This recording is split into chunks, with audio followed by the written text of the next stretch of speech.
everybody. Sorry I lost my voice. I had a cold, so my voice kind of disappeared. But sorry about that. So bear with me with my voice. But we're gonna be talking about two storms occurring. One's gonna be occurring in the upper plains areas like central Minnesota, um, Nebraska, northern parts of Iowa, northwestern parts of Iowa, and the second storm is still we have so much uncertainty about. We don't even know where the exact track is going to be. So it could either hit the Ohio Valley, areas like Erie, Pennsylvania could get directly impacted.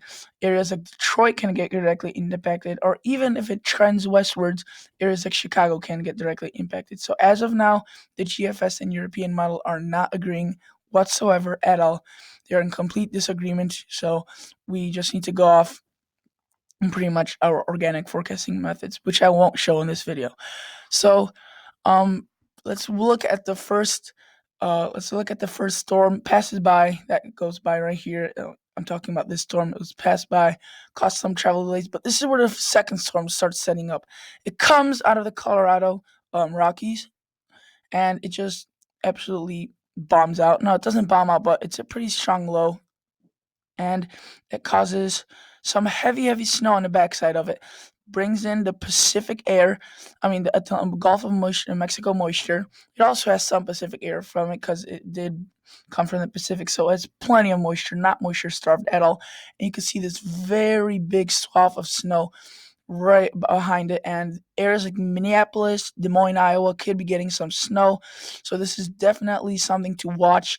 Up to a foot of snow could fall in some of these areas, and this second storm pretty much develops right from this, pretty much develops from the roots of the first system, and you can see it just explodes right here, continues shifting eastward, but then it moves way up north quickly. And areas like right now, it looks like areas like Erie, Pennsylvania, Cleveland would get absolutely hammered. I mean, clobbered with snow. This is forecasting up to 20 inches of snow, which is absolutely insane. I don't think there would be that much in the first place, even if they did get hit. But I'm pretty sure that this storm would be have quite a potential. And later on, there's quite a bit of other systems. I'll show you guys the total snowfall amounts with these two systems. That is the first one. You could see 4 inches, 3 inches, but that's outside of the purple zone. Inside the pink zone, you could see almost up to a foot of snow in some of these areas. So Minneapolis would be pretty much in the bullseye of this if this were to be correct. And then this is where the second storm you can see starts developing here, and it just blows up. Look at that green digits. 17 inches, 13 inches, 11 inches. Big snowstorm, guys. And these two snowstorms will occur very short in a span of a week. They will be a couple days apart from each other. And as I said, the second storm will develop from the roots of the first storm. So it will be quite interesting to see that. And I'll also like to show you the European model. Let's change it to rain and snow.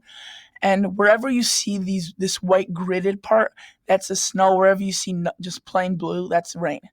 And you can see, let's move it forward. The first storm that I was talking about moves off coast, so nothing to talk about that one. Not much precipitation. And I already made a video on it. And then, so you can see some of this moisture getting up. And look at this. This is heavy snow right here. The European model is shifting it farther towards north. So area like Minneapolis wouldn't get the bullseye. Areas like Duluth, Bemidji, and Fargo, I think it would be on the southern tip of this. But because then the storm does shift further south, the wraparound. So Minneapolis would get some snow, most likely, anyways. But you could see this. This is where it just pulls up so much moisture. Oh, sorry, I zoomed out. Want to zoom back in. Sorry, guys, about this. It's just I did this on accident. But all right, so you can see there's gonna be some rain on the backside of this. So right now, this would be rain before the cold front came through, and this is some pretty intense moisture. You can see on the moisture level fields, it's some orange yellow. So that's the higher spectrum of the scale, and you can see that pretty much does not move. The low does not move as further east as the GFS is saying, and areas like central Michigan would get hammered by this. Northern Indiana absolutely massacred by the snowstorm. And if you see some of these snow totals, it'll be insane. Um, you could see, and it shifts out further north. GFS is showing for areas like Cleveland, Pennsylvania, and honestly, it's pretty hard to decipher which one has it right now. But let's see with new snow accumulations.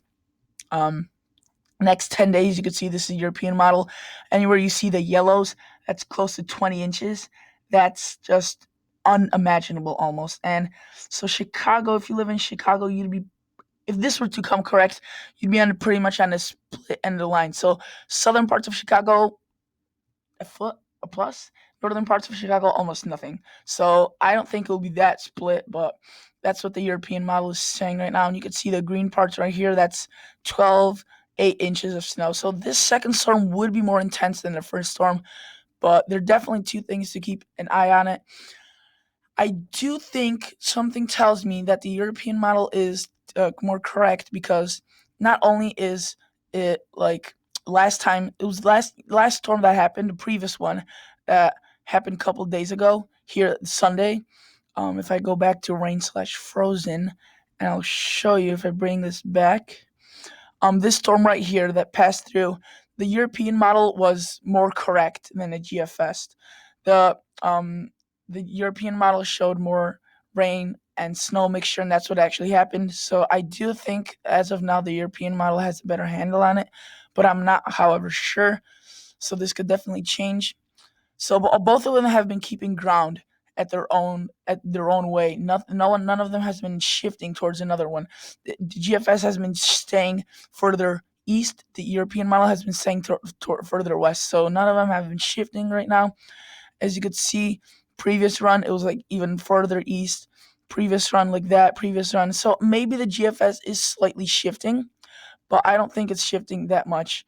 You could see I'll go through the previous runs right here. Pretty much the same thing. So not much change. So thank you guys so much for watching. Please consider subscribing and liking the video. As always, see you guys in the next episode.